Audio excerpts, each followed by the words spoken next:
I'm on my carpet playing with a 4-year-old and I am mitigating risk to zero, but not having as much fun as her. I got to unlearn something here.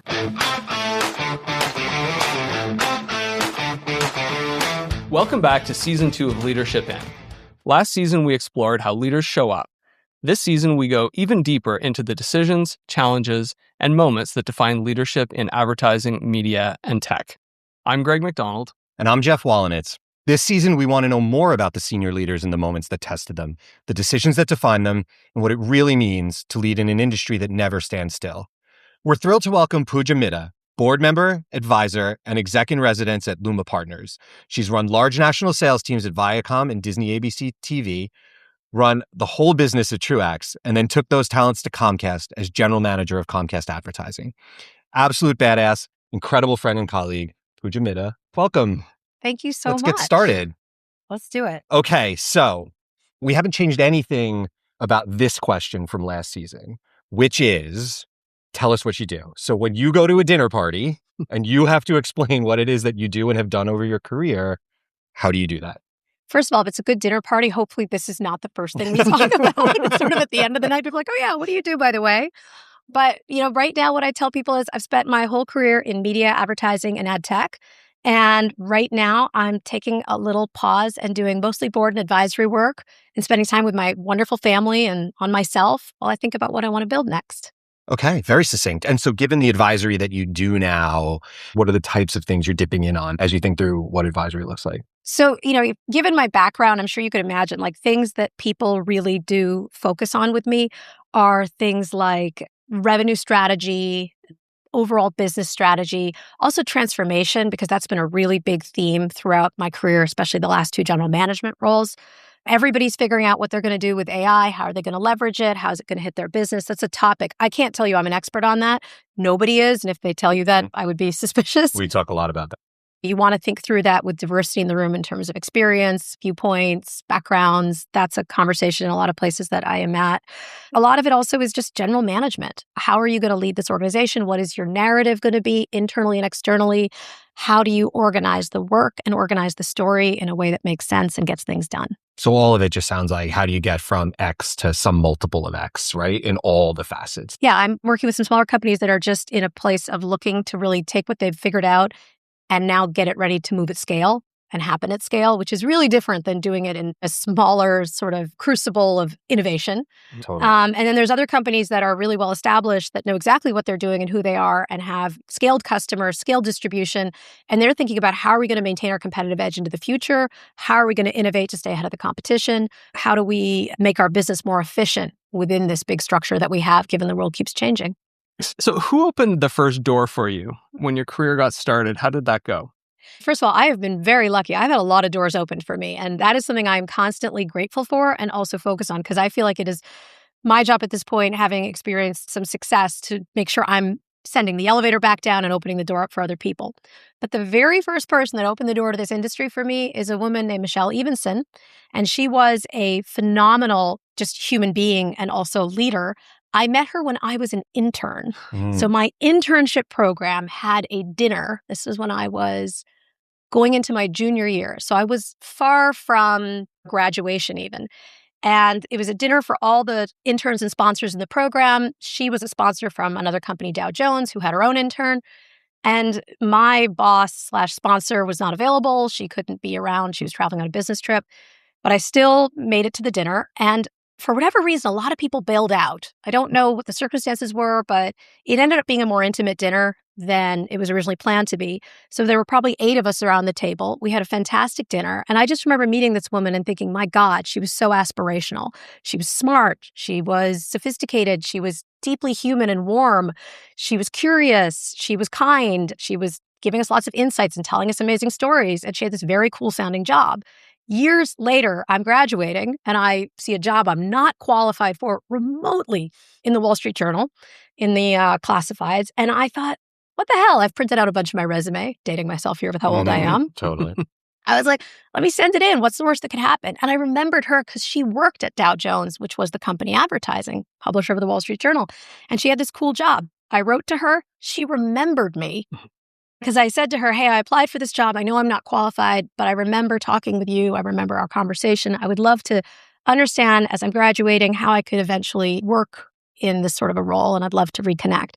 And she invited me to come to New York and meet her. And eventually that day went really well, and they kept inviting me back to meet more people and more people and more people. And long story short, at the end of many weeks of borrowing all my roommates' dress clothes and spending all of the money I had on parking and tolls, because I really didn't have that much, and cutting class too many times, they gave me that job as an account executive at Dow Jones International.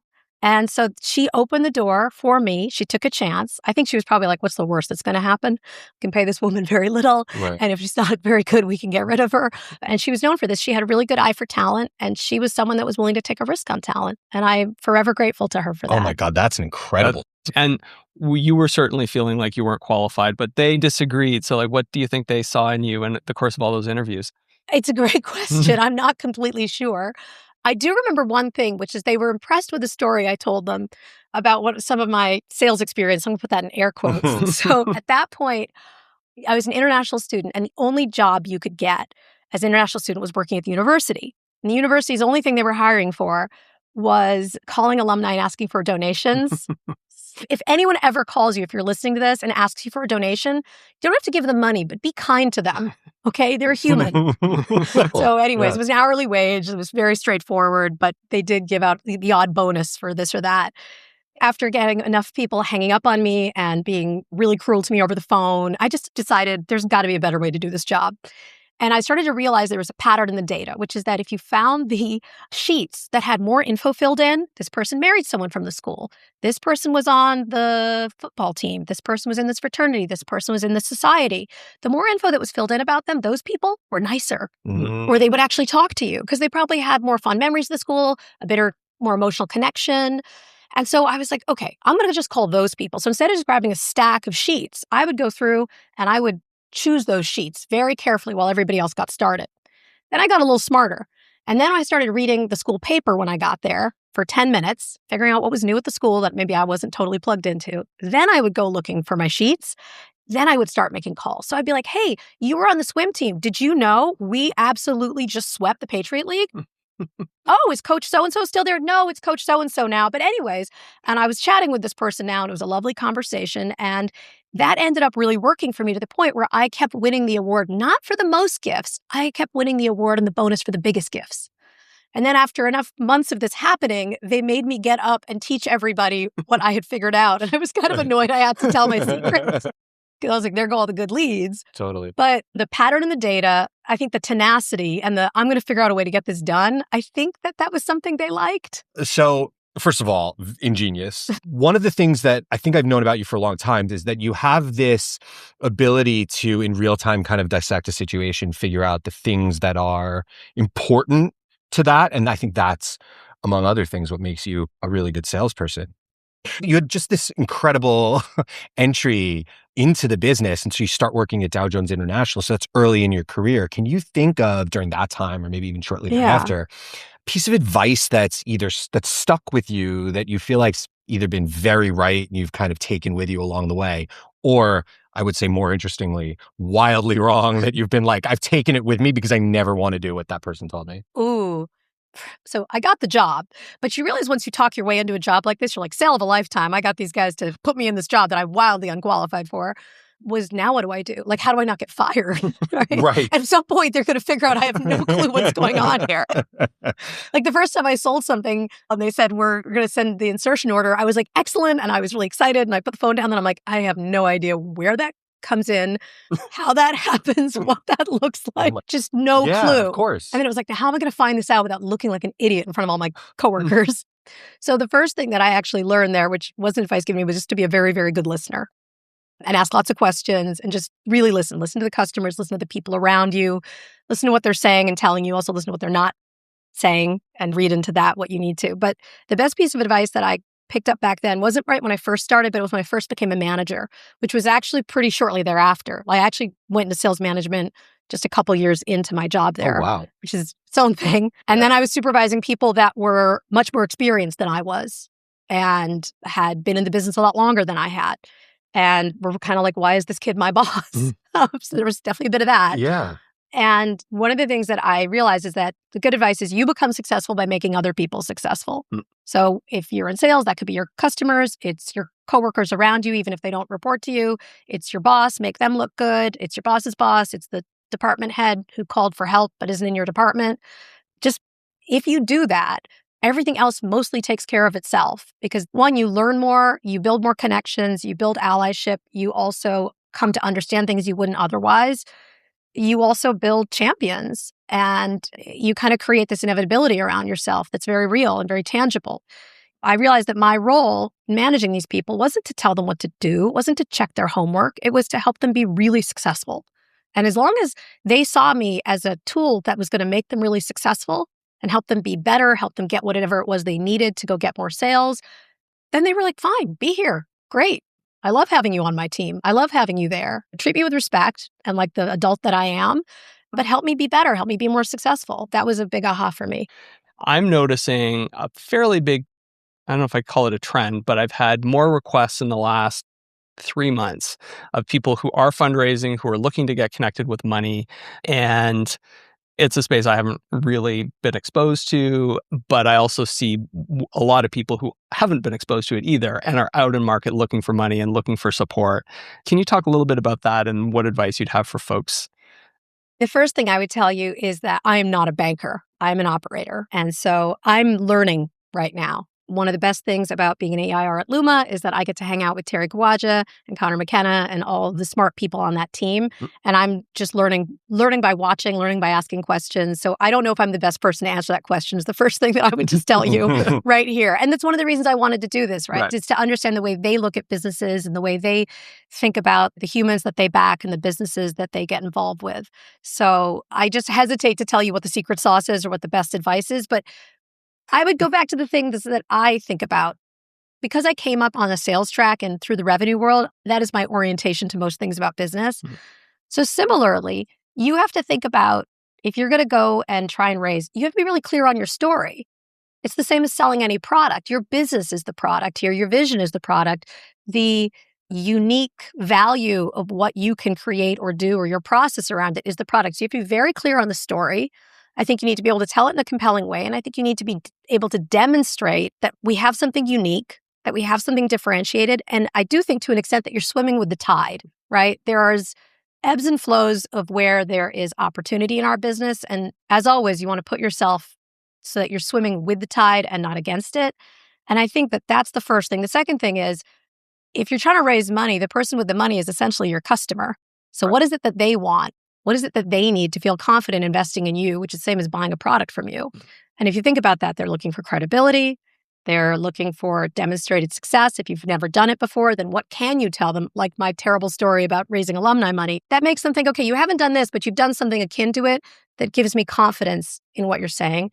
And that also you've beaten up your own stuff. You've thought about what the risks are and you can speak to them. You've thought about what the hurdles will be. You can speak to that. I think that's always going to be compelling. When you sit back and think about as you're learning in the process of what it means to make decisions around capital investment, do you think it's more interesting if somebody is, let's say, solving a problem that exists or iterating on a solution to a problem that's already been made? I think that both can be wildly successful. And again, not a banker, not somebody deploying capital, just to be clear. Even as an operator. But as an operator, I think both can be really interesting. And I think sometimes we make a mistake of thinking that true innovation has to be complete white space, skate where the puck's going to go, but nobody's there yet. I think that that is very real, but it's rare. And when you find that, it's great. Although, one thing you have to be careful of is the timing. You could have the right idea, but the technology isn't there. My husband, many years ago, was an engineer at Juiced, also known as the Venice Project. Phenomenal idea. And years later, Hulu made it real. But at the time, the infrastructure, the technology, the consumer behavior, they weren't ready. There might have been other things there, but there are ideas sometimes that are a little ahead of where and what's possible.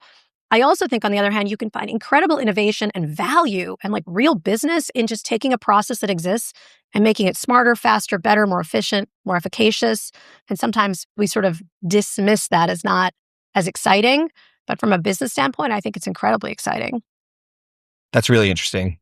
Let's pivot it back to larger companies. Now, you've worked at Viacom as a sales manager. You ran the digital advertising business, sales business for Disney ABC. You ran a business at Trix, like as part of Fox and then ultimately as part of Gimbal. What does it mean to lead inside a company that sets the standard versus one that is accelerating toward setting a standard? A growth opportunity versus a company that's already grown and is pushing in a direction? Because you've managed it at both of those. That's a good question. I don't know if it's wildly different, at least in my experience or point of view. I will say one thing, which is that I think I have relatively high standards. I have high expectations of people. I have high expectations of myself. I feel like if you're going to spend time on something, make it great. And so I think that that holds inside of both environments. One thing that I experienced working at, and I've been really lucky, right? I worked at Dow Jones and Company. I worked at Viacom. I ran a business inside of 21st Century Fox. I worked at Disney. I worked at Comcast. Like I have worked at a lot of market leading companies and very exciting times in their history, is having a little bit of respect and reverence for what's been achieved by the people that have been there before you. Because in a lot of those places, you were dealing with a pretty tenured workforce. And within that, there is a lot of commitment, a lot of passion, a lot of knowledge, and a lot of just pride in the place and what's been done there. Those are all strengths to be tapped. Now, your strength can also be your weakness. And within that, there can be a lot of not invented here, don't want to do it differently. That's not how we do this. Tried it before. What's different now? Exactly. Or, this has been successful. Why would we change it? There's a tension to that. So I think the biggest difference is figuring out how to tap into the best of that and how to make sure people know, especially when you come in from the outside, that you understand that, you appreciate that, you respect it, and you're curious about it, but also to not let it become a cage or a set of guardrails that you have to live inside of forever. Because most of the time in an ever-changing industry, there is change that needs to occur. And it's one of the reasons they often bring in people from the outside. There's innovation, there's evolution that needs to happen, even in a successful business. One of the things that I remember hearing a lot of times when I was at Disney is people be like, this is the Walt Disney Company. We need to make sure we're on the right side of X, or we need to make sure that we are maintaining the highest standard of Y. And the fact that that would just get thrown around was sort of powerful. And in a way, as you're building a smaller company, you want to instill in people that we might be small, but we are great. And so we are going to operate with a high level of integrity. We are going to operate with a high level of service and experience, the same way that Disney prides itself on, because that's how we're going to get into the league with the other greats. And so you can export a little bit of that down to the smaller company as you're growing. And honestly, everybody wants to work somewhere amazing. They want to be part of something they're proud of. Yeah, and so absolutely. I think there's something to tap into with that and bring to the other side as well. That's a dress for the job you want, kind of broken windows of policing theory, right? Exactly. If you act like it doesn't matter, then people are like, cool, this doesn't matter. Who cares how it got done? It's like, no, the how matters. Right. But again, I think that there's really great value in both approaches, like small, scrappy, and scaling and just figuring it out and trying stuff. And there's great value in sort of established, we move carefully. You're balancing between the two. And I'm glad I got to work in both environments and still do, because again, you can learn something from both of them. For sure. And your Disney story is not where I thought you were going to go with that. I thought you were going to showcase it as a form of resistance to change. How do you make sure that it doesn't become that? I mean, it can be. I heard that thrown around in a lot of different ways. Right. But you have to kind of listen. Sometimes it's like, okay, fair enough. Maybe I need to make a stronger case for the thing I'm advocating for. Or maybe we have to figure out how to assuage that fear. But again, if you want to get something done, it's a negotiation. You have to figure out what really matters. What is the real fear underneath that statement? What is the real concern underneath that statement? And if you can address that, you can usually get it done. So it goes back to sales. You got to ask better questions. You got to listen for the answer, what they're not saying, and get to that so you can figure out how to move it forward. Yeah. Sometimes you do, sometimes you don't. I think it's an important principle in leadership generally, the influencing without authority. Sometimes the people report to you and you have the carrot and stick, and sometimes that's what gets it done, but far more effective to have the negotiation, to understand with intent and listen to the question behind the question, as Disney likes to talk about, and persuade people that this is the right course of action and get them bought in. Because if everybody's pushing in the same direction, you all get there faster. When I went there, we really changed so much about the way that digital was sold and went to market. And at the time, there was a lot of, I would say, fear, resistance, sort of concern that, is this going to work? The maximum amount of time you'll spend is convincing everybody internal that this is where we need to go and why, and like get in the boat. We can do this. But once you get through that, those people will then go out, right? You need your own team to buy into something before you can convince the market or you can convince your customers. And so that internal process of beating it up, having all the hard conversations, hearing the pushback, optimizing and adjusting your plan so that it cares for the maybe very legitimate thing that was brought up, that work is really important because you do need everybody bought in if you want to go somewhere new or do something different. You also mentioned like swimming with the tide versus swimming against it. When you think about swimming against the tide, you came in to bring change to the Comcast Advertising organization. And there was a lot of work that needed to be done in order to modernize what was then effective and what became Comcast Advertising. So can you talk a little bit about that in terms of experience? Yeah. So Comcast had this incredible business that grew out of the local markets, which was Comcast Spotlight, then became Effective and has now finally been fully rebranded to Comcast Advertising, which I totally support. Yes, big, Does big what says support. on the tin. TV, yeah. That was something I definitely was a big advocate for. So I was really happy to see that when it opened up to the world that way. It was a brilliant business filled with great people. And for a while, I think it was just a cash machine because it offered something that nobody really could otherwise get. And not only that, back when cable was truly king, before all the disruption in video distribution and streaming, that was where all the reach was too, right? There was local broadcast and there was cable, and those were the games in town. The world changed, right? The competitive environment changed, the distribution environment changed, and that business had to change with it. And what used to be a massive margin was now suddenly not so massive. What used to be massive built-in reach based on video subs, carriage, it changed, right? And as a result, that business, while still having something really important and vibrant to offer, needed to evolve quickly and meaningfully across people, process, and technology. It was changing the way that you sell, changing the value proposition around it. What was sold changed. It was now bundles of streaming as well as linear television. It was now much more data-driven as a sale. It became a much more audience-driven versus what show am I going to be in, which was a big change for the customers. And not only that, it needed to be able to work at a different level of scale and with much more, I'd say, gradation in terms of how you treat different pieces of business. It also needed to go open up demand from different places, like going to the national addressable market. So it was a huge change. And it was a lot of change to be driving across everything all at once. Also, all the, I would say, real plentiful years in that business, which were long before my tenure there, had created inefficiency. Like there was a time when every one of the regional leaders had their own ad server. Why? Oh my God. Or had their own tech stack. Why? There were things that had to be undone and harmonized. And so there was just an incredible amount of work that needed to be dealt with. There was legacy tech debt. There was lots of things to change. And the good thing going for that business is, one, it's part of an incredible company. Really incredible leader. Let's give James Rook a shout. Yeah, amen. Shout out to James Rook. Shout out to actually a whole crew of incredible leaders. You got like a lot of really great, smart people, right?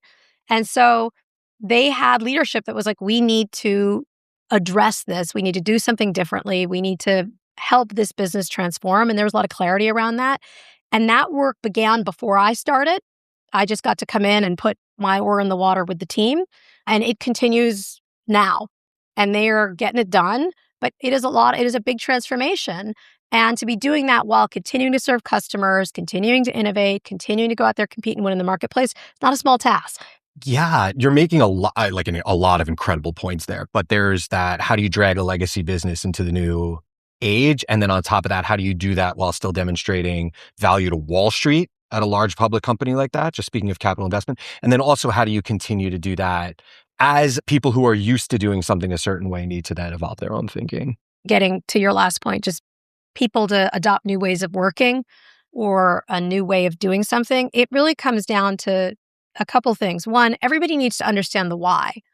So when I think about things that I am good at and that I'm proud of in my career, one of the things was that as I was leaving Comcast, I had so many people reach out to me, and it's something I'll hold on to, being like, oh, I'm really going to miss you because you made it all make sense. And I took that as such a compliment that people were like, I understood where we were going and why we were going and what I needed to do. And it made me actually then change things I was doing. And I was like, if that is the thing I got done here, oh my God, I feel so proud of myself. Yeah, Like, that's really good to hear. But I think people need to know where they're going, why, and then what it is they need to do. Because driving change across an organization like that, like we just talked about, there's some awesome leaders there, right? Yeah. But it's not the leaders. It's a big organization. Like when I was there, my organization was 3,200 people. So every day there were people making decisions across that organization that they need to make the right decision based on the strategy and where we're going and what we're trying to do. They need to approach their work in a certain way. You can't run that from the top, no matter how clear or good you and your team are that are up there. The only way it's going to happen is if everybody understands and then within their own sphere of domain can make those choices themselves. So I think if you want to drive real large-scale change, people have to understand where we're going, why, what does that mean for me? What do I have to do? What does good look like? And then critically, what's in it for me if I get this done? Because that is important. That's a real reason people are at work. So how does that impact me? And if you can answer those questions for them in ways that they can remember, repeat, and internalize, change happens. And so I feel like that's a big job as a leader.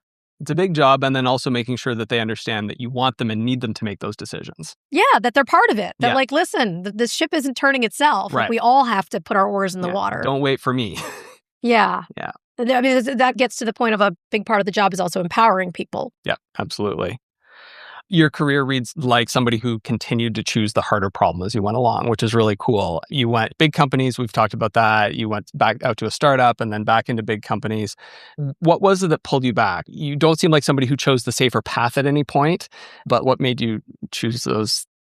There's a couple things that I think have guided most of the moves I've taken. One is that I'm pretty curious by nature. I don't do well when I'm bored. And so once something's humming along, it's like, okay, what's next? What can I learn next? What would be a fun new puzzle to work? What's something I think is going to be important I want to go learn about or get better at? That has definitely driven a lot of the shifts I've made. But the other big one is I think it's the professor, not the class. Like the people you work with and for will make or break your happiness and success, probably more than anything else. And so I've often been like, I want to go work with those humans. I want to go learn from them. I want to go be part of that. I want to get on that team. So that's another thing that's driven shifts for me. What's something you are still learning or unlearning today? The biggest thing that I've been working on is something that I didn't even know I needed to work on until I had this very profound experience with my daughter, my younger one. I had just left my role at Comcast, and so I had more time. And so I was with her a lot in the mornings. And she's 4 years old. Now she's 5. And she loves to play Jenga. So a couple of mornings, I was like, I'll play Jenga with her because she was still in pre-K, and then I'll take her to school a little later. The big one is already off to first grade. It was just so funny because the way she plays Jenga is so different than me. She's crazy. She's a kamikaze. Opening move, she's like middle block bottom of the tower. Who does that? Why would you do that? It's her turn and the tower's sort of precarious. She's like not even looking. She's in the middle of a sentence and then she whips the block out. You're like, oh my God, it's hard to watch. The thing is, she pulls it off more often than not. So she actually wins quite a bit of the time. And it works a lot. And so I kind of remarked to her, because meanwhile, then I realized like the way I play Jenga, I am examining that tower. I am focused on each piece. I'm testing it. No, tap, tap. Not that one. Not that. No. I am mitigating that risk down to 0 if I can. That is the illusion of control that I need to have to play. Because God forbid the tower should boom down and I lost. So anyways, we're playing. And then I was kind of like blown away. And our nanny came in the middle of it one day. She goes, oh, you guys are playing Jenga again. I'm like, yeah. I'm like, she keeps winning. She's bold. It's spicy moves here. I did think about it afterwards, but the way I was playing versus the way she was playing. And I was like, this is really messed up, actually. This is meant to be fun. Because I asked her, I said, don't you want to win? And she was like, yeah. I was like, but then why are you, and she said, well, because it's also kind of fun. And it works sometimes, And I was like, well, fair enough. I was like, but see the way I'm doing it? She was like, it's not as much fun. So good. She's sort of like, you could do it that way or you could do it my way. And by the way, I just won. Yeah. So anyways, I thought about that afterwards and I was like, what is it that society, school, parent expectations, work, having a big job and carrying all the responsibility for years has taught me? I'm like, I'm on my carpet playing with a 4-year-old and I am mitigating risk to 0. But not having as much fun as her. I got to unlearn something here. I have to get comfortable taking risk in reasonable places if I'm ever going to practice that in other environments. And I need to also start realizing that it's the journey, not the destination. Yeah. The point is to have a good time here. The point is not to be so task-oriented about the thing. So that's the first thing. But the best part was I said, you know what? I'm going to try it your way. So we played for a couple more weeks, and like 3 weeks later, we're on the carpet again. And this time I am fully in the zone. I am making active choices in these weeks when we play, and I am working hard to play like her. And I'm actually having a good time, and I am still winning a fair amount of the time, and so is she. So out of nowhere, she goes, you know, Mommy, you've gotten so much better at this game. Swear to God, you've gotten so much better at this game. And I was like, thank you. I was like, you know, I've been trying to play more like you. I've been trying to play, you know. And she goes, fearlessly? I said, yes, yes, and boldly and bravely, because I want to be those things. And so thank you for showing me. She was like, you know, kind of like, as a 4-year-old. Just shook it off. You're welcome. Right? Yeah. We play on, the tower goes down. I actually won. I was feeling very pleased with myself. And then I was like, okay, honey, I'm going to get up and go to the kitchen now. And then before I could get up, I swear to God, she puts her hand on my shoulder and she goes, Mommy, always remember, don't play scared. There you go. And I was like, God, you're like my life coach now.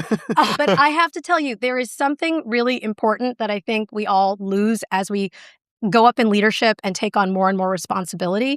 At a certain point, your job is to make decisions. And part of those decisions has to be mitigating risk. But at a certain point, you also need to be able to make a decision that takes reasonable risk for the environment you're in and for what it is you actually need to achieve. And figuring out how to do that and walk that line is really, really important. And it just helped me realize that, you know, it was something I wanted to both learn and unlearn at the same time. And that the wisdom about that came from a very strange place. Yeah, sometimes it takes pulling you out of the context, and it takes someone who doesn't have the same inhibitions, right? She's 4 years old. Yeah. She's jumping off of couches and doing what she wants because she doesn't have any fear around what it means to do those things. Whereas like lived experience creates that kind of fear. So how do you unlearn it? How do you unbuild it? And how do you figure out how to tap into that a little bit and the environments to apply that in? Like our world really rewards the kind of behavior that I was demonstrating, but ultimately making step change innovation happening, making outsized results happen comes from some of what she practices. And so that was a real aha for me. I love the story, and it's both be more bold, but it was also have more fun. Yeah. It's not just about be fearless. It's also like, are we having enough fun What is here? the point? Yeah, what is the point of this? Yeah, play love Jenga that. more. What do you hope your legacy is? Not the job title, but how you leave the industry. The industry, my goodness. I mean, I hope my legacy is that I did good work and created businesses and did things that drove value. I really hope that I've created opportunities for the people inside those businesses and helped them to be better in their careers and have great careers. That is something that's really important to me. I hope that I am known for being a leader that like is combining humanity with high standards, because I think that that's important. It's both. I think one of your questions that we talked about before was like performance versus humanity. And I'm like, I don't think it's a versus. I think it's a both, right? You know, humanity drives performance actually. And performance without humanity is not something I want to be part of. Right. And then the last thing is, it's not to do with the industry at all, but like life is bigger than your work. Like your work matters, but at the end of the day, the biggest thing I hope my legacy is that I've been a really good friend and that I have raised kids that are curious and kind and brave and like open the door for other people themselves. That's important to me. What a phenomenal place to leave it. Point. Yes. Yeah. I thank you so much for joining us. This was really wonderful. Thank you so much for having me. This was a lot of fun chatting with you guys. Leadership In is hosted and produced by Geoff Wallenitz and Greg McDonald. This episode was recorded at Podstream Studios in New York City, and we'd like to give special thanks to the amazing studio team and to Jess DeWeese for production support. Please follow the show in your favorite podcast app, and if you have questions or know someone who'd make a great guest, we'd love to hear from you at leadershipinpodcast@gmail.com.